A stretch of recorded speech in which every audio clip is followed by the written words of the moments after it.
ಶ್ರೀ ಗುರುಭ್ಯೋ ನಮಃ. ಭಗವದ್ಗೀತೆ 3ನೇ ಅಧ್ಯಾಯ 2 ಭಾಗ ಮಾಡಿದ್ವಿ.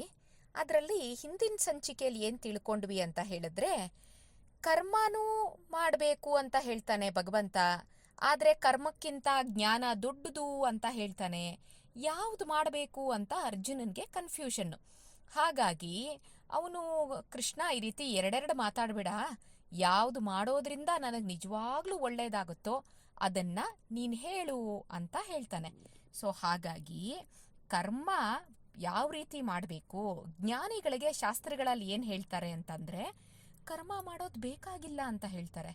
ಅದಕ್ಕೆ ಅರ್ಜುನ ಹೇಳ್ತಾನೆ, ಜ್ಞಾನಿಗಳಿಗೆ ಶಾಸ್ತ್ರದಲ್ಲಿ ಕರ್ಮ ಮಾಡೋದು ಬೇಡ ಅಂತ ಹೇಳಿದರೆ ಹಾಗಾದರೆ ಯಾವ ರೀತಿ ಅರ್ಥ ಮಾಡ್ಕೊಳೋದು ಅಂತ ಕೇಳಿದಾಗ ಕೃಷ್ಣ ಅದಕ್ಕೆ ಉತ್ತರ ಕೊಡ್ತಾನೆ. ಜ್ಞಾನಿಗಳು ಅಂದರೆ ನಿಜವಾಗಿ ಭಗವಂತನನ್ನ ಒಳಗಿಂದ ನೋಡ್ತಾ ಇರ್ತಾರೆ, ಅಂತರಂಗದಲ್ಲಿ ಬೈ ಇನ್ನರ್ ಸೆಲ್ಫ್. ಅವ್ರೇನು ಮಾಡ್ತಾ ಇರ್ತಾರೆ, ಸಮಾಧಿ ಸ್ಥಿತಿಯಲ್ಲಿ, ಅಂದರೆ ಟ್ರಾನ್ಸ್ ಅಂತ ಏನು ಹೇಳ್ತೀವಿ, ಆ ಸ್ಥಿತಿಲಿ ಅವ್ರಿಗೆ ಹೊರಗಡೆ ಲೋಕದ ಪ್ರಜ್ಞೆನೇ ಇರಲ್ಲ. ಹೊರಗಡೆ ಏನಾಗ್ತಿದೆ ಅವ್ರಿಗೆ ಗೊತ್ತಿರಲ್ಲ, ಯಾಕಂದರೆ ಅವರು ಒಳಗಡೆ ಮುಳುಗಿರ್ತಾರೆ, ಅಂತರಂಗದಲ್ಲಿ ಭಗವಂತನ ನೋಡ್ತಿರ್ತಾರೆ, ಹೃದಯದಲ್ಲಿ. ಹಾಗಾಗಿ ಅಂಥವರು ಕರ್ಮ ಮಾಡದೇ ಇದ್ರೂ ನಡೆಯುತ್ತೆ, ಯಾಕಂದರೆ ಅವ್ರಿಗೆ ದೇಹದ ಮೇಲೇ ಪ್ರಜ್ಞೆ ಇಲ್ವಲ್ಲ. ಆ ರೀತಿ ಇದ್ದಾಗ ವಿಜಯಧ್ವಜ ತೀರ್ಥರು ಅಂತ ಪೇಜಾವರ ಪರಂಪರೆಯಲ್ಲಿ, ಪೇಜಾವರ ಮಠದ ಯತಿ ಪರಂಪರೆಯಲ್ಲಿ ಬಂದಂಥವರು ಒಬ್ಬರು. ಕಣ್ವ ಮಠ ಅಂತ ಇದೆ, ಕಾಸರಗೋಡು ಹತ್ತತ್ರ ಆಗುತ್ತೆ, ಅದು ಬಾರ್ಡ್ರ್, ಕೇರಳ ಕರ್ನಾಟಕ ಬಾರ್ಡರ್ ಹತ್ರ ಕಣ್ವ ಮಠದಲ್ಲಿ. ಅದು ಸಮುದ್ರ ತೀರದಲ್ಲೇ ಇದೆ ಆ ಮಠ. ವಿಜಯಧ್ವಜ ತೀರ್ಥರು ಒಂದಿನ ಹೀಗೇನೆ ಸಮಾಧಿ ಸ್ಥಿತಿಲಿದ್ದಾರಂತೆ. ಅವರು ಹೊರಗಡೆ ಎಚ್ಚರನೇ ಇಲ್ಲ ಅವ್ರಿಗೆ ದೇಹದ ಮೇಲೆ. ಆಗ ಯಾರೋ ಫ್ರೆಂಚರು, ಆ ಕಾಲದಲ್ಲಿ ಸುಮಾರು ಹಿಂದಿನ, ತುಂಬ 100 ವರ್ಷಗಳ ಹಿಂದಿನ ಕತೆ, ಅವರೇನು ಮಾಡ್ತಾರಂತೆ, ವಿಜಯಧ್ವಜ ತೀರ್ಥರನ್ನ ಹಡಗಲ್ಲಿ ಕೂಡಿಸ್ಕೊಂಡ್ಬಿಡ್ತಾರಂತೆ. ಕೂಡಿಸ್ಕೊಂಡು ಎತ್ಕೊಂಡು ಹೋಗ್ಬಿಡ್ತಾರೆ, ಯಾಕಂದರೆ ಅವರು ಪದ್ಮಾಸನ ಹಾಕ್ಕೊಂಡು ಧ್ಯಾನಸ್ಥರಾಗಿರ್ತಾರಲ್ಲ, ಎತ್ಕೊಂಡು ಸಮುದ್ರದಲ್ಲಿ ಹೋಗ್ತಾ ಇರ್ತಾರಂತೆ. ಅವ್ರಿಗೆ ಅದೂ ಗೊತ್ತಾಗ್ಲಿಲ್ಲ ಪಾಪ. ಆಮೇಲೆ ಹೆದರಿಕೆ ಆಗೋಕ್ಕೆ ಶುರುವಾಯ್ತಂತೆ ಫ್ರೆಂಚರಿಗೆ. ಇಲ್ಲಪ್ಪ, ಇವ್ರು ಯಾರೋ ದೊಡ್ಡ ಯೋಗಿ ಇರಬೇಕು, ಯಾಕಂದರೆ ನಾವು ಎತ್ಕೊಂಡು ಹೋಗಿದ್ದು ಗೊತ್ತಿಲ್ಲ, ಕೂಡಿಸಿದ್ದು ಗೊತ್ತಿಲ್ಲ ಅಂತಂದರೆ ತುಂಬ ತಪ್ಪಾಗುತ್ತೆ, ಆಮೇಲೆ ಕಣ್ಣು ಬಿಟ್ಟ ಮೇಲೆ ಶಾಪ ಕೊಟ್ಬಿಟ್ರೆ ಕಷ್ಟ ಅಂತ ಹೇಳ್ಬಿಟ್ಟು ಏನು ಮಾಡ್ತಾರೆ, ಮತ್ತೆ ದಡಕ್ಕೆ ಕರ್ಕೊಂಬಂದ್ಬಿಟ್ಟು ಅವ್ರು ಎಲ್ಲಿ ಕೂತಿದ್ರಲ್ಲ ಅಲ್ಲೇ ಕೂಡಿಸ್ಬಿಟ್ಟು ಹೊಟ್ಟೋಗ್ತಾರಂತೆ ಅವ್ರನ್ನ. ಅಂದರೆ ನಾನು ಹೇಳೋ ಉದ್ದೇಶ ಏನು ಅಂತ ಹೇಳಿದ್ರೆ, ಅವ್ರನ್ನ ಎತ್ಕೊಂಡು ಹೋಗಿದ್ದು ಗೊತ್ತಿಲ್ಲ, ವಾಪಸ್ ಕರ್ಕೊಂಬಂದು ಕೂಡಿಸಿದ್ದು ಗೊತ್ತಿಲ್ಲ, ಈ ರೀತಿ ಸಮಾಧಿ ಸ್ಥಿತಿಲಿ ಇರ್ತಾರಲ್ಲ ಜ್ಞಾನಿಗಳು, ಅವರು ಭಗವಂತನ್ನೇ ನೋಡ್ಕೊಂಡಿರೋದ್ರಿಂದ ಅವ್ರಿಗೆ ಹೊರಗಡೆ ಕೆಲಸ ಮಾಡದೇ ಇದ್ರೂ ನಡೆಯುತ್ತೆ, ಅಂಥವ್ರಿಗೆ ಕರ್ಮ ಮಾಡದೇ ಇದ್ರೂ ಆಗತ್ತೆ ಅಂತ ಶಾಸ್ತ್ರ ಹೇಳಿದೆ ಹೊರತು ನಮ್ಮಂಥವ್ರಿಗೆಲ್ಲ ಅಲ್ಲ. ನೀವು ಎದ್ದು ಕಾಡಿಗೆ ಹೋಗ್ಬಿಡಿ, ಎಲ್ಲಾರನ್ನೂ ಬಿಟ್ಬಿಡಿ, ಸಮಾಜ ತ್ಯಾಗ ಮಾಡಿಬಿಡಿ, ಈ ರೀತಿ ಎಲ್ಲೂ ಹೇಳಿಲ್ಲ. ನಮ್ಮ ರೆಸ್ಪಾನ್ಸಿಬಿಲಿಟಿನ ನಾವು ನೋಡ್ಕೊಂಡ್ಲೇಬೇಕು.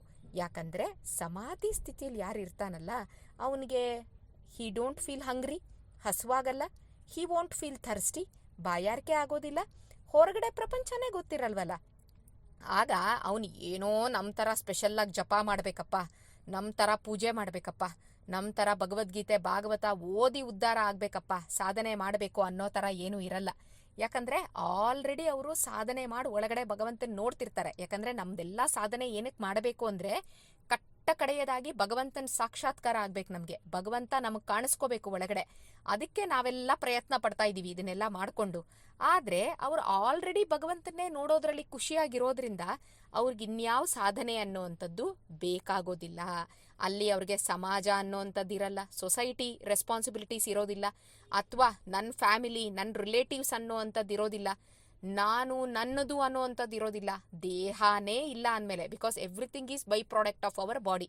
First I will start identifying with my own body. ನನ್ನ ಬಾಡಿ ಆದಮೇಲೆ ನಾನು ಒಂದೊಂದೇ ಹೇಳ್ತಾ ಬರ್ತೀನಲ್ಲ, ಐ ಆಮ್ ಕರ್ನಾಟಕದಲ್ಲಿದ್ದೀನಿ ನಾನು ಅಂತ ಹೇಳ್ತೀನಿ, ಅಥವಾ ಐ ಆಮ್ ಎ ಕನ್ನಡಿಗ ಅಂತ ಹೇಳ್ತೀನಿ, ಅಥವಾ ಐ ಆಮ್ ಎನ್ ಇಂಡಿಯನ್ ಅಂತ ಹೇಳ್ತೀನಿ. ಯಾಕಂದರೆ ನಾನು ಬೀಯಿಂಗ್ ಎನ್ ಇಂಡಿಯನ್ ಸಿಟಿಸನ್, ನಾನು ಇಂಡಿಯನ್ ಅಂತ ಹೇಳ್ತೀನಿ ಅಲ್ವಾ. Everything is connected with our body. But ಜ್ಞಾನಿಗಳು ದೇಹದ್ದೇ ಪ್ರಜ್ಞೆ ಇಲ್ಲ ಅವ್ರಿಗೆ ಅಂದಮೇಲೆ ಅವ್ರಿಗೆ ಯಾವ ಕರ್ಮ ಕೂಡ ಅಂಟೋದಿಲ್ಲ ಅಂತ ಹೇಳ್ತಾರೆ. ತಸ್ಮಾದಸಕ್ತ ಸತತಂ ಕಾರ್ಯಂ ಕರ್ಮ ಸಮಾಚಾರ. ಅಂದರೆ ಭಗವಂತ ಇಲ್ಲಿ ನಮಗೇನು ಹೇಳ್ಕೊಡ್ತಾನೆ ಸೂಕ್ಷ್ಮ ಅಂದರೆ, ಜ್ಞಾನಿ ಅಲ್ವಲ್ಲ ನಾವಿನ್ನ, ಆ ಸ್ಟೇಜಿಗೆ ಹೋಗಿಲ್ಲ ಅಲ್ವಾ. ಸಮಾಧಿ ಸ್ಥಿತಿಲಿ ಕಣ್ಣು ಮುಚ್ಚಿದ ತಕ್ಷಣ ಭಗವಂತ ಕಾಣಿಸ್ಕೊಂಡ್ಬಿಡ್ತಾನೆ ಅನ್ನೋ ಥರ ಏನಿಲ್ಲ. ಟ್ರಾನ್ಸ್ಗೇನು ಹೋಗ್ತಿಲ್ಲ ನಾವು, ನಮ್ಗೇನು ಹೊಟ್ಟೆ ಹಸಿವು ಹೋಗಿಲ್ಲ, ಬಾಯಾರಿಕೆ ಹೋಗಿಲ್ಲ. ಇದೆಲ್ಲ ಇರೋದ್ರಿಂದ ಅರ್ಜುನ ಕೂಡ ಈಗ ಅದೇ ಸ್ಟೇಟಲ್ಲಿದ್ದಾನೆ. ಹಾಗಾಗಿ ಅವನೇನಂತ ಇದ್ದಾನೆ, ನಮ್ಮೆಲ್ರಿಗೂ ಜನರಲ್ ಗೈಡ್ಲೈನ್ಸ್ ಕೊಡ್ತಾ ಇದ್ದಾನೆ. ಏನೇನು ಕೆಲಸ ಮಾಡ್ತೀಯೋ ಎಲ್ಲ ಕೆಲಸ ಮಾಡು, ಆದರೆ ಯಾವುದಕ್ಕೂ ಅಂಟಿಸ್ಕೋಬೇಡ ಅಂತ. ಅಂಟಿಸ್ಕೊಳೋದು ಅಂದರೆ ಏನು? ಅದ್ರ ಓನರ್ಶಿಪ್ ತಗೊಳೋದು. ನಾನು ಕರ್ಮದ ಓನರ್ಶಿಪ್ ತಗೊಂಡ್ಲಿಲ್ಲ ಅಂತಂದರೆ ಒಳಗಡೆ ಭಗವಂತ ಇದ್ದು ಮಾಡಿಸಿದಾನೆ.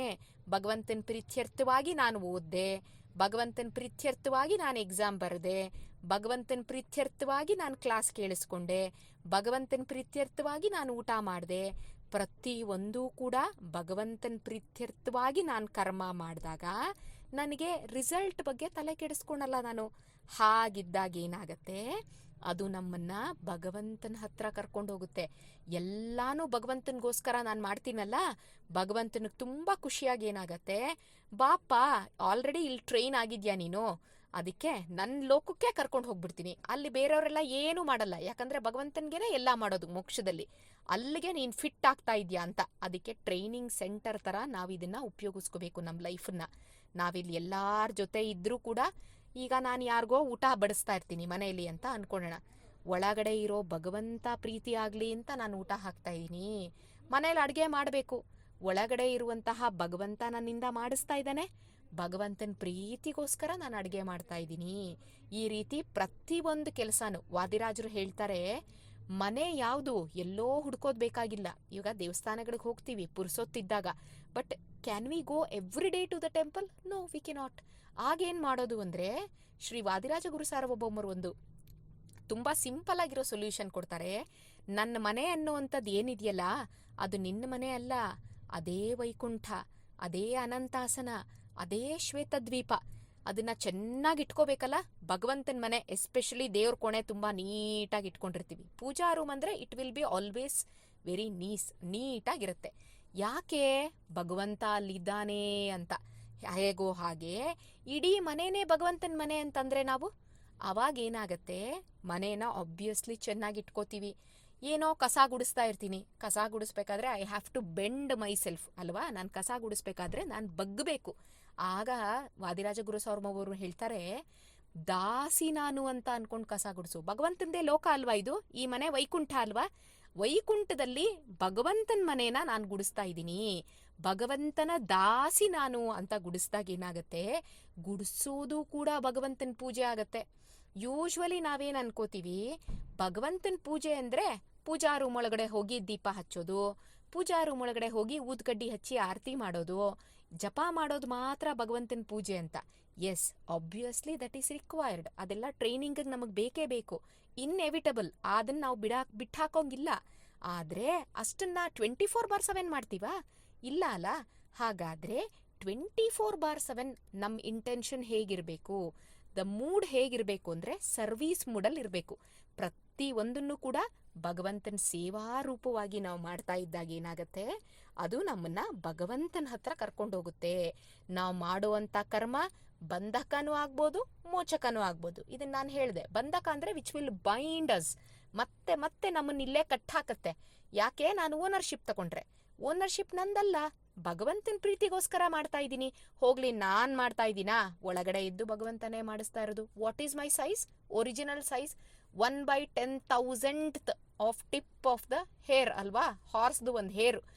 ಆ ಸೈಜ್ ಇದ್ಕೊಂಡು ನಾನು ಏನು ಮಾಡೋಕ್ಕಾಗತ್ತೆ? ಆಗಲ್ಲ. ಹಾಗಾದರೆ ಮಾಡಿಸ್ತಾ ಇರೋದು ಯಾರು? ಭಗವಂತ ಮಾಡಿಸ್ತಾ ಇದ್ದಾನೆ ಅಂದಾಗ ಓನರ್ಶಿಪ್ ಅನ್ನುವಂಥದ್ದು ಹೊಟ್ಟೋಗುತ್ತೆ. ಆಗ ಅದು ನಮಗೆ ಮೋಚಕ ಅಂದರೆ ಲಿಬ್ರೇಷನ್ ಕಡೆಗೆ ಕರ್ಕೊಂಡು ಹೋಗುತ್ತೆ. ಈ ರೀತಿ ಮಾಡಿದಾಗ ಮಾತ್ರ ನಾವು ಭಗವಂತನ ಹತ್ರ ಹೋಗ್ತೀವಿ ಹೊರತು ನಾಟ್ ಅದರ್ವೈಸ್. ಕರ್ಮನೇ ತ್ಯಾಗ ಮಾಡಿಬಿಡ್ತೀನಪ್ಪ, ಮನೆ ಬಿಟ್ಟು ಹೊಟ್ಟೋಗ್ತೀನಿ, ದೇವಸ್ಥಾನ ಸೇರ್ಕೊಂಡ್ಬಿಡ್ತೀನಿ, ಅಥವಾ ಕಾಡಿಗೆ ಹೋಗ್ತೀನಿ. ಈಗ ಕಾಡಲ್ಲಿದೆ ಅಲ್ಲ. ಸೊ ಹಾಗಾಗಿ ಆ ರೀತಿ ಎಲ್ಲ ನಾವು ಮಾಡೋ ಹಾಗಿಲ್ಲ. ನಿನಗೆ ಅಂತ ಒಂದು ರೆಸ್ಪಾನ್ಸಿಬಿಲಿಟಿ ಕೊಟ್ಟಾಗ ಸುಮಾರು ಜನ ಹೇಳೋದಿದೆ, ಐ ಕ್ಯಾನ್ ಇದನ್ನ ನೋಡೋದಿದೆ. ಯಾಕಂದರೆ ಎಷ್ಟು ಜನ್ಮಗಳಾಗೋಗಿದೆಯೋ ಏನೋ ನಮ್ಮದು, ಎಷ್ಟು ಅಪ್ಪ ಅಮ್ಮ ಬಂದು ಹೋಗ್ಬಿಟ್ರೋ ಏನೋ. ಹಾಗಾದರೆ ಇವರೆಲ್ಲ ಯಾರಪ್ಪನೋ ಯಾರಮ್ಮನೋ, ಯಾಕೆ ಇವ್ರದೆಲ್ಲ ನನಗೆ ಜಂಜಾಟ, ಭಗವಂತ ಮಾತ್ರ ಅಂತ ಹೇಳಿಬಿಟ್ಟು ಹೊಟ್ಟೋಗ್ಬಿಡೋದು ನಾಟ್ ಎಟ್ ಆಲ್ ಗುಡ್. ಎಷ್ಟೇ ಜನ್ಮ ಬಂದಿರಲಿ, ಎಷ್ಟೇ ಜನ್ಮ ಹೋಗಿರ್ಲಿ ಅಥವಾ ಬರೋದಿರ್ಲಿ, ಈ ಜನ್ಮದಲ್ಲಿ ನನಗೆ ಈ ಬಾಡಿ ಸಿಕ್ಕಿದೆ ಅಂದ್ರೆ ದೇ ಆರ್ ಮೈ ಪೇರೆಂಟ್ಸ್ ಅಲ್ವಾ? ಅವರಿಂದ ನನಗೆ ಬಾಡಿ ಸಿಕ್ಕಿದೆ ಅಲ್ಲ, I have to respect them. ಅವ್ರ ರೆಸ್ಪಾನ್ಸಿಬಿಲಿಟಿಯಿಂದ ನುಣುಚ್ಕೊಂಡು ನಾನು ಓಡೋಗಂಗಿಲ್ಲ. What if they would have done for us? ನಾನು ನ್ಯೂ ಬಾರ್ನ್ ಬೇಬಿ ಹುಟ್ಟಿದೆ ಅಂತ ಅನ್ಕೊಳ್ಳೋಣ. ಎಷ್ಟು ಜನ ಮಕ್ಳಿಗೆ ನಾನು ಜನ್ಮ ಕೊಟ್ಬಿಟ್ಟಿದ್ದೀನೋ, ಎಷ್ಟು ಜನ್ಮಗಳಾಗೋಯ್ತೋ, ಎಷ್ಟು ಜನ ಆಗೋದ್ರೋ ನನಗೆ, ಯಾವ ಮಗನೋ ಯಾವ ಮಗಳೋ ಇದೆಲ್ಲ ಯಾಕೆ ನನಗೆ ಅಂತ ಎತ್ಕೊಂಡೋಗಿ ನಮ್ಮನ್ನು ತೊಟ್ಟಿಗೆ ಬಿಸಾಕ್ಬಿಟ್ಟಿದ್ರೆ, ಅಮ್ಮನೋ ಅಪ್ಪನೋ ಮಾಡಲಿಲ್ಲ ಅಲ್ಲ, ನಮ್ಮನ್ನ ಚೆನ್ನಾಗಿ ಬೆಳೆಸಿದ್ರಲ್ವಾ ಪುಟಾಣಿ ಪಾಪು ಇದ್ದಾಗ. When we were new Born babies, ನಮಗೆ ಬಾಯಲ್ಲಿ ಮಾತಾಡಕ್ಕೂ ಬರ್ತಾ ಇರಲಿಲ್ಲ, ಅಳೋದು ಬಿಟ್ರೆ ಇನ್ನೇನೂ ಬರ್ತಾ ಇರಲಿಲ್ಲ ನಮಗೆ. ಮದರ್ ಕುಡ್ ಐಡೆಂಟಿಫೈ, ಮಗು ಹೊಟ್ಟೆ ಹಸುವು ಅಂತ ಅಳ್ತಾ ಇದೆಯಾ, ಅಥವಾ ಇನ್ಸೆಕ್ಟ್ ಬೈಟ್ಗೆ ಮಗು ಅಳ್ತಾ ಇದೆಯಾ ನೋವಾಗ್ಬಿಟ್ಟು, ಅಥವಾ ಮಗುಗೆ ಹೊಟ್ಟೆ ನೋವಾಗಿ ಅಳ್ತಾ ಇದೆಯಾ, ನಿದ್ದೆ ಬರ್ತಾ ಇದೆ ಅಂತ ಅಳ್ತಾ ಇದೆಯಾ. ಎಷ್ಟು ನಿದ್ದೆಗಳನ್ನ ಅಮ್ಮ ಅಪ್ಪ ಕಳೆದಿರ್ತಾರೆ. ಯಾಕಂದ್ರೆ ಮಗುಗ್ ನಿದ್ದೆ ಇಲ್ಲ ಅಂದ್ರೆ ಅಪ್ಪ ಅಮ್ಮಂಗೆ ಮಲ್ಕೊಳಕ್ ಬಿಡುತ್ತಾ, ಅಜ್ಜಿ ಅಜ್ಜನ್ ಮಲ್ಕೊಳಕ್ ಬಿಡುತ್ತಾ? ಬಿಡಲ್ಲ. ಆ ರೀತಿ ಅಷ್ಟೊಂದೆಲ್ಲ ಸ್ಯಾಕ್ರಿಫೈಸ್ ಮಾಡಿರ್ತಾರಲ್ವಾ ನಮಗೋಸ್ಕರ. ಅವರು ಊಟಗಳನ್ನ ಸ್ಯಾಕ್ರಿಫೈಸ್ ಮಾಡಿರ್ತಾರೆ. Always you would have observed, ಯಾವ್ದಾದ್ರು ಫಂಕ್ಷನ್ಗಳಿಗೆ ಹೋದಾಗ ಅಮ್ಮ ಊಟಕ್ಕೆ ಕೂತ್ಲು ಎಲೆ ಮುಂದೆ ಅಂದ್ರೆ ಮಗು ಅಲ್ಲಿ ತನಕ ಸೈಲೆಂಟ್ ಆಗಿರೋದು, ಪೀ ಅನ್ನಕ್ ಶುರು ಮಾಡುತ್ತೆ. ಅಲ್ಲಿ ತನಕ ಸೈಲೆಂಟ್ ಆಗಿರುತ್ತೆ. ಆಗ ಅವಳು ಊಟ ಬಿಟ್ಬಿಟ್ಟು ಬರಬೇಕು ಮಗುನ ಎತ್ಕೊಳೋದಕ್ಕೆ. ಇಷ್ಟೆಲ್ಲ ಸ್ಯಾಕ್ರಿಫೈಸ್ ಮಾಡಿದಾಳಲ್ಲ, ನಾವು ಮಾತ್ರ ನಮ್ಮನ್ನು ಓದ್ಸೋದಕ್ಕೆ ಅಪ್ಪ ಅಮ್ಮ ಬೇಕು, ನಮ್ಮನ್ನು ಬೆಳೆಸೋದಕ್ಕೆ ಅಪ್ಪ ಅಮ್ಮ ಬೇಕು, ನಮ್ಗೊಳ್ಳೆ ಎಜುಕೇಶನ್ ಕೊಡೋದಕ್ಕೆ ಅಪ್ಪ ಅಮ್ಮ ಬೇಕು, ನಾವು ಕೆಲ್ಸಕ್ಕೆ ಸೇರ್ಕೊಳೋ ತನಕ ಅಪ್ಪ ಅಮ್ಮ ಬೇಕು. ಆಮೇಲೆ ಅಪ್ಪ ಬೇಡ ಅಮ್ಮ ಬೇಡ, ಟೆಂಪಲ್ ಹೋಗಿ ಸೇರ್ಕೊಂಡ್ಬಿಡ್ತೀನಿ ನಾನು, ನಮಗಿನ್ನೇನು ಎಷ್ಟು ಜನ್ಮಗಳಾಗೋಗಿದ್ಯೋ ಅಂತ ಅನ್ಕೊಂಡ್ರೆ ದಟ್ ಈಸ್ ವೆರಿ ಬ್ಯಾಡ್. ಭಗವಂತನೂ ಹತ್ರ ಸೇರ್ಸಲ್ಲ ಅಂತವ್ರನ್ನ. ಯಾಕೆ ರೆಸ್ಪಾನ್ಸಿಬಿಲಿಟಿಯಿಂದ ಓಡ್ ಬಂದೆ ಅಂತ ಭಗವಂತ ಕೇಳ್ತಾನೆ. ಅದನ್ನ ಭಗವಂತ ಇಲ್ಲಿ ಹೇಳ್ತಾನೆ ಇಲ್ಲ. This is not the message of Bhagavad Gita. Bhagavad Gita always will ask us to respect each living being. Forget about the living being. ಒಂದು ಕಲ್ಲು ಬೀದಿಲ್ ಬಿದ್ದಿತ್ತು ಅಂದ್ರೆ ಹೇಳ್ತಾರೆ ಅದನ್ನ ಕಾಲಲ್ಲಿ ಸರಿಸಬಾರ್ದಂತೆ, ನಾವು ಕಾಲಲ್ಲಿ ಒದಿಬಾರ್ದಂತೆ. ದೋ ಇಟ್ ಈಸ್ ಜಡ, ಇನರ್ಟ್, ನಾನ್ ಲಿವಿಂಗ್, ಅದರಲ್ಲಿ ಕೂಡ ಒಂದು ಆತ್ಮ ಇರುತ್ತೆ. ಅದು ಎಷ್ಟು ಇದಾಗ್ಬಿಟ್ಟಿರುತ್ತೆ ಅಂದ್ರೆ ಆತ್ಮ, ಅದಕ್ಕೆ ಪಾಪ ಆಕ್ಷನ್ನೇ ಮಾಡೋಕ್ಕಾಗೋದಿಲ್ಲ. ಈಗ ನೋಡಿ, in our selfs also soul is present in our body, we can do the actions. ಆದರೆ ಕಲ್ಲಲ್ಲಿ ಕೂಡ ಆತ್ಮ ಇರುತ್ತೆ, ಸೋಲ್ ಇರುತ್ತೆ, ಅದಕ್ಕೆ ಆಕ್ಷನ್ನೇ ಮಾಡೋಕ್ಕಾಗೋದಿಲ್ಲ. ಆ ಕಂಡೀಷನಲ್ಲಿ ಇರುತ್ತದು. So unfortunate situation. ಅದನ್ನ ಮಾನಿಟರ್ ಮಾಡೋಕ್ಕೂ ಒಳಗಡೆ ಇನ್ನೊಂದು ಭಗವಂತನ ರೂಪ ಇರುತ್ತೆ ಅಲ್ಲಿ ಕಲ್ಲಲ್ಲಿ ಕೂಡ. ಅದಕ್ಕೆ ಕಾಲಲ್ಲೆಲ್ಲ ಕಲ್ಲನ್ನು ಓದಿಬಾರ್ದು ಅಂತ ಹೇಳ್ತಾರೆ. ಅಷ್ಟ್ರ ಮಟ್ಟಿಗೆ ರೆಸ್ಪೆಕ್ಟ್ ಕೊಡಿ ಅಂತ ನಮ್ಮ ಸನಾತನ ಧರ್ಮ ಹೇಳುತ್ತೆ. ಮನೆ ಬಿಟ್ಟು ಓಡ್ ಹೋಗಿ ಅಂತ ಯಾರು ಹೇಳಲ್ಲ, ರೆಸ್ಪಾನ್ಸಿಬಿಲಿಟಿಯಿಂದ ನುಣುಚ್ಕೊಣಿ ಅಂತ ಯಾರು ಹೇಳಲ್ಲ. But the way we involve in our responsibilities, ಎಲ್ಲವನ್ನು ಕೂಡ ಭಗವಂತನ ಕಡೆಗೆ ನಾವು ಇದು ಮಾಡಬೇಕು. ನಾನು ಸೇವೆ ಮಾಡ್ತಾ ಇದ್ದೀನಿ, ಇದರಿಂದ ಭಗವಂತ ಪ್ರೀತನಾಗ್ಲಿ ಅಂತ ಹೇಳ್ಕೊಂಡು ಮಾಡಬೇಕು ಅಂತ ಕೃಷ್ಣ ಹಿಮ್ಸೆಲ್ಫ್ ಹೇಳ್ತಾ ಇದ್ದಾನೆ, ನಾಟ್ ಮೀ. ಕೃಷ್ಣ ಹೇಳ್ತಾ ಇರುವಂಥದ್ದಿದು. ಕರ್ಮಣ ಏವ ಹಿ ಸಂಸಿದ್ಧಂ ಅಸ್ಥಿತ ಜನಕ ಆದಯ. ಜನಕ ಇಲ್ಲೇ ಕರ್ಮಗಳನ್ನೇ ಮಾಡಿ ಉದ್ಧಾರ ಆದವರು ಇದ್ದಾರೆ, ನಾಟ್ ಜಸ್ಟ್ ಸನ್ಯಾಸಿಗಳು. ಕಾವಿ ಬಟ್ಟೆ ಹಾಕೊಂಡ ತಕ್ಷಣ ಮಾತ್ರ ಭಗವಂತ ನಮ್ಮನ್ನು ಕರೆಸ್ಕೋತಾನೆ, ನಾವು ಫ್ಯಾಮಿಲಿ ಲೈಫಲ್ಲಿ ಇದ್ದ ತಕ್ಷಣ ಭಗವಂತ ನಮ್ಮನ್ನು ಬಿಟ್ಟು ಬಿಡ್ತಾನೆ ಅಂತ ಹೇಳಂಗಿಲ್ಲ. ಅದಕ್ಕೆ ಭಗವಂತ ಹೇಳ್ತಾ ಇದ್ದಾನೆ, ಭಗವಂತಂದೇ ವಾಕ್ಯ ಇದು, ಜನಕ ಅಂತ ಬಂದಿದೆ. We have to clearly notice this. ಇಂದ ಎಷ್ಟೋ ಜನ ಫರ್ಗೆಟ್ ಅಬೌಟ್ ಆಸ್. ನಾವು ಇವತ್ತಿದ್ರೆ ನಾಳೆ ಏನು ಅಂತ ಟೆನ್ಷನ್ ಅಲ್ಲ ನಮಗೆ. ನಾಳೆ ಏನಾಗುತ್ತೋ ಕೆಲಸ ಟೆನ್ಷನ್ನು, ನಾಳೆ ಎಲ್ಲ ಟೆನ್ಷನ್ನೇ. ಒಟ್ನಲ್ಲಿ ನಮ್ಮ life is full of tension. ಆದರೆ ವಾಟ್ ಅಬೌಟ್ ಕಿಂಗ್ಸ್, ರಾಜರ್ಷಿಗಳು? ರಾಜರ್ಷಿ ಅಂದರೆ ರಾಜ ಋಷಿಗಳು ಅಂತ. ಈ ರಾಜ ಋಷಿಗಳು ಏನು ಮಾಡಿದ್ದಾರೆ ಗೊತ್ತಾ? ರಾಜರಾಗಿರ್ತಾರಂತೆ. Can we imagine their opulence? ಯಾವ ಥರ ಲಕ್ಸುರಿ ಲೈಫ್ ಅವ್ರು ಲೀಡ್ ಮಾಡ್ತಾ ಇರ್ತಾರೆ, ಪ್ಯಾಲೆಸ್ಸು ಅಲ್ವಾ? ಆ ಥರ ರಾಜರ ಲೈಫಲ್ಲಿ ಇದ್ದಂಥವ್ರು ಅವರು ಋಷಿಗಳ ಥರ ಲೀವ್ ಮಾಡಿದಾರಂತೆ. ಅಂದರೆ ಅಮಿಡ್ಸ್ಟ್ ಆಫ್ ದಟ್ ಲಕ್ಸುರಿ ಲೈಫಲ್ಲೂ ಕೂಡ ಅವ್ರು ಏನು ಮಾಡಿದ್ದಾರೆ, ಅವ್ರು ಯಾವತ್ತೂ ಕೂಡ ಅವ್ರ ಧರ್ಮನ ಬಿಟ್ಕೊಟ್ಟಿಲ್ಲ. ಭಗವಂತ ನನಗೆ ಅಂತ ರಾಜನ ರೆಸ್ಪಾನ್ಸಿಬಿಲಿಟಿ ಕೊಟ್ಟಿದ್ದಾನೆ. Role play as a raja, as a king. I have to role play ಮಾಡ್ಬೇಕಷ್ಟೇನೆ. ಇದೊಂದು ಆ್ಯಕ್ಟಿಂಗು, ಭಗವಂತಂದೊಂದು ಸ್ಟೇಜ್ ಇದು, ಅರ್ಥ ಅನ್ನೋದು. ಆ ಸ್ಟೇಜಲ್ಲಿ ವಾಟ್ ಐ ಹ್ಯಾವ್ ಗಾಟ್, ಒಂದು ರೋಲ್ ಪ್ಲೇ ಯಾವುದು, ರಾಜ ಅಂತ ರೋಲ್ ಪ್ಲೇ ಕೊಟ್ಟಿದ್ದಾರೆ. ಅದನ್ನು ಚೆನ್ನಾಗಿ ಮಾಡಬೇಕು ಅಂತ ಹೇಳಿ ಅವರು ರಾಜನ್ ರೋಲ್ ಪ್ಲೇ ಮಾಡ್ತಾನೆ ಮೋಕ್ಷಕ್ಕೆ ಹೋಗಿದ್ದಾರಂತೆ. ಲಿಬ್ರೇಷನ್ ಸಿಕ್ಕಿದೆ ಅವ್ರಿಗೆ. ಅದಕ್ಕೆ ಇಲ್ಲಿ ಕೊಟ್ಟಿರೋದು ಜನಕ ಅಂತ. ಜನಕ ಮಹಾರಾಜ ಅಂತ ರಾಜ ವೈಭೋಗದ ಜೊತೆ ಇದ್ರೂ ಕೂಡ ಜನಕ ಮಹಾರಾಜಂತರ ಜ್ಞಾನಿ ಆ ಕಾಲದಲ್ಲಿ ಬೇರೆ ಇನ್ನೊಬ್ಬ ಇರ್ಲಿಲ್ವಂತೆ. ರಾಜನ್ ಯಾರಾದ್ರೂ ಜ್ಞಾನಿ ಅನ್ನಕ್ಕಾಗತ್ತಾ? See, that was their status. ನಮ್ಗೆ ಅರ್ಥ ಕೂಡ ಮಾಡ್ಕೊಳಕ್ಕಾಗೋದಿಲ್ಲ ಆ ಕಾಲದಿದು. ವೈರಾಗ್ಯ ಅನ್ನೋದು, ವೈರಾಗ್ಯ ಅಂದ್ರೇನು? ಡಿಟ್ಯಾಚ್ಮೆಂಟ್. ಆ ಡಿಟ್ಯಾಚ್ಮೆಂಟ್ ಅನ್ನೋದು ಯಾವ ಹೈಟಲ್ಲಿತ್ತು ಜನಕಂಗೆ ಅಂದ್ರೆ, ಶುಕಾಚಾರ್ಯರು. ಯಾರು ಶುಕಾಚಾರ್ಯರು? ಪರೀಕ್ಷಿತ ಮಹಾರಾಜನ್ಗೆ ಭಾಗವತ ಹೇಳ್ದವ್ರು. ಅಂಥ ಶುಕಾಚಾರ್ಯರು, ವೇದವ್ಯಾಸರ ಮಗ. ವೇದವ್ಯಾಸ ರೂಪಿ ಭಗವಂತ ಯಾರು ಬಂದ್ರು, ನಮಗೆ ವೇದಗಳು ಉಪನಿಷತ್ಗಳನ್ನೆಲ್ಲ ಕೊಟ್ರಲ್ಲ ಬರವಣಿಗೆ ರೂಪದಲ್ಲಿ, ಅಂಥ ವೇದವ್ಯಾಸರ ಮಗ ಶುಕಾಚಾರ್ಯರು. ಅವರು ವೈರಾಗ್ಯದ ಬಗ್ಗೆ, ಡಿಟ್ಯಾಚ್ಮೆಂಟ್, ರಿನೌನ್ಸಿಯೇಷನ್ ಅಂತ ಏನು ಹೇಳ್ತೀವಿ, ಅದ್ರ ಬಗ್ಗೆ ಪಾಠ ಕಲಿಯೋದಕ್ಕೆ ಜನಕನ ಹತ್ರ ಕಳಿಸ್ತಾರಂತೆ ವೇದವ್ಯಾಸರು. ಆ ಶುಕಾಚಾರ್ಯರು ಬರ್ತಾರೆ ಜನಕರ ಹತ್ರ. ಜನಕರು ಏನು ಮಾಡ್ತಾರಂತೆ ಗೊತ್ತಾ? A bowl full of water. ಆಯ್ತಾ?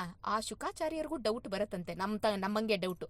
ರಾಜನ ಹತ್ರ ಹೋಗಿ ಹೋಗಿ ಕಳಿಸ್ತಾ ಇದ್ದಾರಲ್ಲ, ಹಂಸ ತೂಲಿಕಾ ಕಲ್ಪದ ಮೇಲೆ ಮಲ್ಕೊಳೋ ಅಂಥವ್ರಲ್ವಾ ಅವರೆಲ್ಲ. ಆ ಥರ ಬೆಡ್ ಸ್ಟೆಡ್ಗಳೇನು, ಪ್ಯಾಲಸ್ ಏನು, ಆ ಥರ ಇರೋ ಅಂಥವ್ರು, ಲೈಫ್ ಲೀಡ್ ಮಾಡೋ ಅಂಥವ್ರು ನನಗೆ ರಿನೌನ್ಸಿಯೇಷನ್ ಬಗ್ಗೆ ಕಳಿಸ್ತಾರಾ?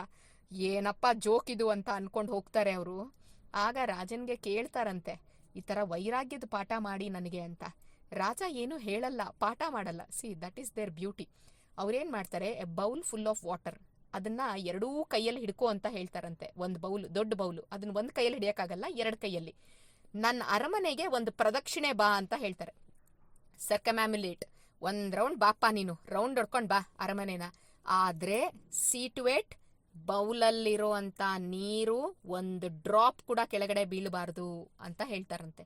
ಸೊ ಈಗ ನಾವು ಅದಕ್ಕೊಂದು ಎಕ್ಸಾಂಪಲ್ ಕೊಡ್ಬೇಕಂದ್ರೆ, ಲೆಮನ್ ಇನ್ ದ ಸ್ಪೂನ್ ಆ ಥರ ಎಲ್ಲ ಆಡ್ತೀವಿ, ನೋಡಿದ್ರ? ಅದನ್ನ ನಿಮ್ಮ ಸ್ಕೂಲ್ಗಳಲ್ಲಿ ಆಡಿಸ್ತಾರೋ ಇಲ್ವೋ ಗೊತ್ತಿಲ್ಲ.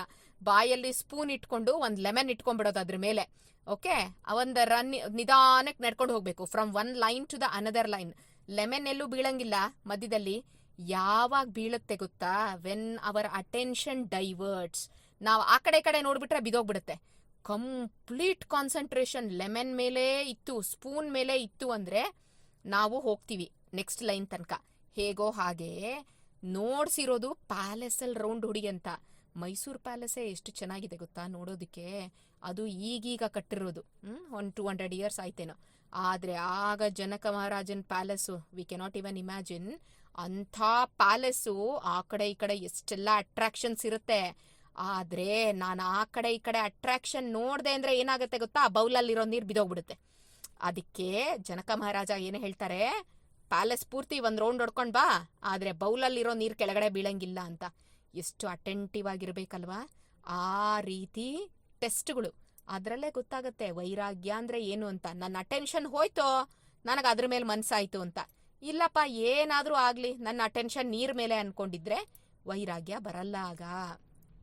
ಹಾಗೆ ಅವರೆಲ್ಲ ಆ ರೀತಿ ಬದುಕಿದ್ರಂತೆ.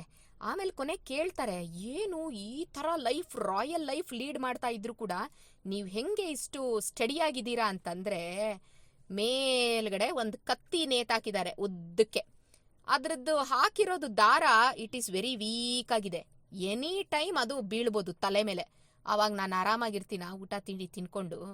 ಎರಡನೇ ಎಕ್ಸಾಂಪಲ್ ಏನು ಅಂದರೆ, ಒಂದು ಬೋನ್ ಒಳಗಡೆ ಒಂದು ಲಯನನ್ನು ಹಾಕ್ಬಿಡೋದು. ಲಯನ್ ಅಥವಾ ಟೈಗರ್ನ ಬೋನ್, ಇಟ್ ಈಸ್ ತುಂಬ ಚೆನ್ನಾಗೇ ಇದೆ ಬೋನ್ ಅದು, ಆಯಿತಾ? ಆ ಬೋನ್ ಒಳಗಡೆ ಹಾಕ್ಬಿಡೋದು. ಕ್ಲೋಸ್ಡ್ ರೂಮು, ಅದರಲ್ಲಿ ಬೋನನ್ನು ಇಟ್ಬಿಡೋದು. ಜೊತೆಯಲ್ಲಿ ನನ್ನನ್ನೋ ಅಥವಾ ಒಂದು ಶೀಪನ್ನೋ ಇಟ್ಬಿಡೋದು ಅಂತ ಅನ್ಕೊಳ್ಳೋಣ. ಅಕ್ಬರ್ ಬೀರ್ಬಲ್ ಕಥೆಯಲ್ಲಿ ಬಂದಿತ್ತಿದ್ದು, ಆಯ್ತಾ? ಶೀಪು ವೆಯ್ಟ್ ಗೇನ್ ಆಗಬಾರ್ದು, ಬಟ್ ಅದಕ್ಕೆ ಉಪವಾಸ ಇಡಬಾರ್ದು, ಚೆನ್ನಾಗಿ ಊಟ ಮಾಡಿಸ್ಬೇಕು ಅಂತ ಹೇಳ್ತಾನೆ ಅಕ್ಬರು. ಏನು ಪಾಪ ತುಂಬ ಜನ ಉಪವಾಸ ಇಟ್ಟು ಶೀಪ್ ಸತ್ತೇ ಹೋಗಿದೆ ಎಷ್ಟೋ ಜನದ್ದು. ಆದರೆ ಬೀರ್ಬಲ್ಲು ದಿನಾ ಊಟ ಕೊಡ್ತಾ ಇದ್ರು ಕೂಡ ಶೀಪು ವೆಯ್ಟ್ ಗೇನ್ ಆಗ್ಲಿಲ್ವಂತೆ. ಯಾಕೆ ಅಂದರೆ ಅವನೇನು ಮಾಡದ್ನಂತೆ, ಒಂದು ಬೋನ್ ಒಳಗಡೆ ಒಂದು ಟೈಗರ್ ಇಟ್ಬಿಡೋದು. ಆ ಟೈಗರ್ ಮುಂದೆ ಕಂಬದಲ್ಲಿ ಶೀಪನ್ನ ಕಟ್ಟಾಕೋದು. ಅದಕ್ಕೆ ಹೆದರಿಕೆ, ದಿನಾ ಪೂರ್ತಿ ಪಾಪ ಟೈಗರ್ನ ನೋಡ್ಕೊಂಡೇ ಇರಬೇಕಲ್ಲ ಅದು. ಹೊಟ್ಟೆ ಹಸ್ದಾಗ ಏನು ಮಾಡುತ್ತೆ, ಊಟ ಮಾಡುತ್ತೆ. ಆ ಹೆದರಿಕೆಗೆ ಅದಕ್ಕೆ ಏನೂ ಮೈಗೆ ಹತ್ತುತ್ತಾನೆ ಇರಲಿಲ್ವಂತೆ. ಹಾಗ ಅವನು ಅಚೀವ್ ಮಾಡ್ದ. ಅದೇ ರೀತಿ ಯಾವ ಥರ ಅಂದರೆ, ಕರ್ಮ ಎಲ್ಲ ಅಂಟು ಬಿಡುತ್ತೋ ಅನ್ನೋ ಇದರಲ್ಲಿ ಆ ಎಲ್ಲ ಲಕ್ಸುರಿ ಮಧ್ಯೆನೂ ಅವ್ರು ಏನು ಮಾಡ್ತಾರೆ, ಭಗವಂತನ ಮೇಲೆ ಕಾನ್ಸಂಟ್ರೇಟ್ ಮಾಡಿ ಅವರು ಭಗವಂತನ ಜ್ಞಾನವನ್ನು ಪಡ್ಕೋತಾರೆ. ಅಷ್ಟೇ ಅಲ್ಲ, ಸಮಾಜಕ್ಕೆ ಕೂಡ ಒಂದು ರೋಲ್ ಪ್ಲೇ ಅಲ್ವಾ. ಇವತ್ತು ನನಗೆ ರಾಜನ್ ಪಾಠ ಕೊಟ್ಟಿದ್ದಾರೆ, ನಾಳೆ ಸೇವಕನ್ ಪಾರ್ಟ್ ಕೊಟ್ಟರು ಕೊಡ್ಬೋದು, ಗೇಟ್ ಕೀಪರ್ ಪಾರ್ಟ್ ಕೊಟ್ಟರು ಕೊಡ್ಬೋದು. Nothing is permanent in this life ಅಂತ ಅನ್ಕೊಂಡು ಅವ್ರು ಏನು ಮಾಡ್ತಾರೆ, ಈ ಜನ್ಮಕ್ಕೆ ಬಂದಿರೋ ರೋಲನ್ನು ಚೆನ್ನಾಗಿ ಪ್ಲೇ ಮಾಡೋಣ, ಪ್ರಜೆಗಳನ್ನ ರಕ್ಷಣೆ ಮಾಡೋಣ, ಒಳ್ಳೆ ರೀತಿಲಿ ಅವ್ರನ್ನ ನೋಡ್ಕೊಳ್ಳೋಣ ಅಂತ ಹೇಳಿ ಆ ರೀತಿ ರಾಜ್ಯಭಾರ ಮಾಡ್ತಾ ಇದ್ದಿದ್ರಿಂದ ಅವರು ಎತ್ತರಕ್ಕೆ ಏರಿದ್ರು. ಅಂದರೆ ಏನು, ತ್ಯಾಗ ಮಾಡಲಿಲ್ಲ, ಬಿಟ್ಟು ಓಡೋಗ್ಲಿಲ್ಲ. ಅರ್ಜುನ ಏನಂತ ಇದ್ದಾನೆ, ಸನ್ಯಾಸಿ ಆಗ್ಬಿಡ್ತೀನಿ ಅಂತ ಹೇಳ್ತಾನೆ. ಓಡೋಗ್ಬಿಡ್ತೀನಿ ಕೃಷ್ಣ, ನಾನು ಕಾಡಲ್ಲಿರೋದೇ ಬೆಸ್ಟ್ ಅಲ್ವಾ, ಸುಮ್ಮನೆ ಯಾಕೆ ಕರ್ಮ ಮಾಡಿಸ್ತಾ ಇದೆಯಾ? ಯುದ್ಧ ಈಸ್ ಆಲ್ಸೋ ಆ್ಯನ್ ಆ್ಯಕ್ಷನ್ ಅಲ್ಲ, ಯಾಕೋ ಆ ಯುದ್ಧ ಎಲ್ಲ ಮಾಡಿಸ್ತಾ ಇದೆಯಾ? ಅದರಲ್ಲೂ ಎಂಥ ಆ್ಯಕ್ಷನ್ ಅದು, ಅಂಥ ಕೆಟ್ಟ ಆ್ಯಕ್ಷನ್ ಅದು, ಎಲ್ಲಾರನ್ನೂ ಕೊಲ್ಲೋ ಆ್ಯಕ್ಷನ್ ಬೇರೆ, ಅದು ಆರಾಮಿರೋ ಆ್ಯಕ್ಷನ್ನು ಅಲ್ಲ. ಅದಕ್ಕೆ ಬೇಕಾಗಿಲ್ಲ ಅಂತ ಅವನಂದಾಗ ಕೃಷ್ಣ ಅದಕ್ಕೆ ಇದನ್ನೆಲ್ಲ ಎಕ್ಸಾಂಪಲ್ಸ್ಗಳೆಲ್ಲ ಕೊಟ್ಟು ಚಾಪ್ಟರ್ ಗಟ್ಲೆ ಮಾತಾಡ್ತಾ ಇದ್ದಾನೆ. Otherwise if Krishna would have told, ಕರೆಕ್ಟಾಗಿ ಹೇಳ್ತಾ ಇದ್ದೀರಾ, ಎಲ್ಲ ರಿನೌನ್ಸ್ ಮಾಡ್ಬಿಟ್ಟು ನನ್ನ ಸೇವೆ ಮಾಡ್ಕೊಂಡಿರಿ ನೀವು ದೇವಸ್ಥಾನದಲ್ಲಿ ಅನ್ನೋರ್ ಥರ ಇದ್ರೆ ಕೃಷ್ಣ ಇಲ್ಲಿ ಯಾಕೆ ಭಗವದ್ಗೀತೆ ಮಾತಾಡ್ಬೇಕಾಗಿತ್ತಲ್ವಾ? ಆ ರೀತಿ ಹೇಳ್ತಾ ಇಲ್ಲ ಕೃಷ್ಣ. ನಮ್ಗೆ ಏನೇನು ವರ್ಣ ಆಶ್ರಮಗಳು ಬಂದಿದ್ಯೋ, ನಮ್ಮ ಪಾಲಿಗೆ ಯಾವ್ಯಾವ ಕರ್ಮ ಬಂದಿದ್ಯೋ, ಸ್ಟೂಡೆಂಟ್ ಆಗಿದ್ರೆ ಸ್ಟೂಡೆಂಟು, ಹೋಮ್ ಮೇಕರ್ ಆಗಿದ್ರೆ ಹೋಮ್ ಮೇಕರು, ಟೀಚರ್ ಆಗಿದ್ರೆ ಟೀಚರು, ಯಾವ ಪ್ರೊಫೆಷನಲ್ಲಿ ಇದೀವೋ ಆ ಪ್ರೊಫೆಷನ್ನು, ಅದನ್ನ ನೆಟ್ಟಗೆ ಮಾಡಿಕೊಂಡು ಭಗವಂತನಲ್ಲೇ ನೀವು ನಂಬಿಕೆ ಇಟ್ಬಿಟ್ಟು ಭಗವಂತನ ಪ್ರೀತ್ಯರ್ಥವಾಗಿ ಮಾಡಿಕೊಂಡು ಕೊನೆಗೆ ಭಗವಂತನ ಸೇರಿ ಅಂತ ಕೃಷ್ಣ ಹೇಳ್ತಾ ಇದ್ದಾನೆ ಹೊರತು ಓಡ್ ಹೋಗಿ ಅಂತ ಹೇಳ್ತಾ ಇಲ್ಲ. ಇಷ್ಟನ್ನ ನಾವು ಅರ್ಥ ಮಾಡ್ಕೋಬೇಕು ಭಗವದ್ಗೀತೆಯಲ್ಲಿ. ಮುಂದೆ ಕೂಡ ಕೃಷ್ಣ ಹೇಳ್ತಾನೆ ಯಾವ ರೀತಿ, ಅದರ್ವೈಸ್ ಡೇಂಜರ್ ಏನಾಗುತ್ತೆ. ಯಾಕಂದ್ರೆ Arjuna is not an ordinary person. ನನ್ನಂತವಳು ಎಲ್ಲಾದ್ರೂ ವಾರ್ ಫೀಲ್ಡಲ್ಲಿ ಇದ್ದು ಒಂದು ಓಡೋಗಿದ್ರೆ ಒಬ್ಬ ಸೈನಿಕ ಯಾರಿಗೂ ಗೊತ್ತಾಗ್ತಾನೆ ಇರಲಿಲ್ಲ. ಔಟ್ ಆಫ್ 18 ಅಕ್ಷೋಹಿಣಿ ಸೈನ್ಯ ಒಬ್ಬ ಸೋಲ್ಜರಪ್ಪ ಓಡೋಗ್ಬಿಡ್ತಾನೆ ಅನ್ಕೊಳ್ಳಿ, ಯಾರಿಗೂ ಗೊತ್ತಾಗತ್ತೆ. ಆದ್ರೆ ಅರ್ಜುನನೇ ಓಡೋಗ್ಬಿಟ್ಟ ಅಂದ್ರೆ ವಾರ್ ಫೀಲ್ಡಿಂದ ಎಲ್ಲಾರ್ಗೂ ಗೊತ್ತಾಗಲ್ವಾ? ಅವ್ನು ಲೀಡರ್ ಅಲ್ವಾ, ಲೀಡರ್ ಆಫ್ ದ ಟೈಮ್ ಅವನು. ಸೊ ಅಂಥ ಲೀಡರು ಎಷ್ಟು ಹುಷಾರಾಗಿರ್ಬೇಕು. What is the consequences? ಆ ರೀತಿ ಓಡೋಗ್ಬಿಟ್ರೆ, ನನ್ನ ಕರ್ಮನ ಬಿಟ್ಟು ನಾನು ಓಡೋದೆ ಅಂತಂದ್ರೆ, ಎಸ್ಕೇಪಿಸ್ಟ್ ಆದೆ ಅಂತಂದ್ರೆ ವಾಟ್ ಆರ್ ದ ಡೇಂಜರ್ಸ್ ಅನ್ನೋದನ್ನ Krishna will explain further. That we will learn in tomorrow's class. ಮಧ್ವಾಂತರ್ಗತ ಶ್ರೀಕೃಷ್ಣಾರ್ಪಣಮಸ್ತು.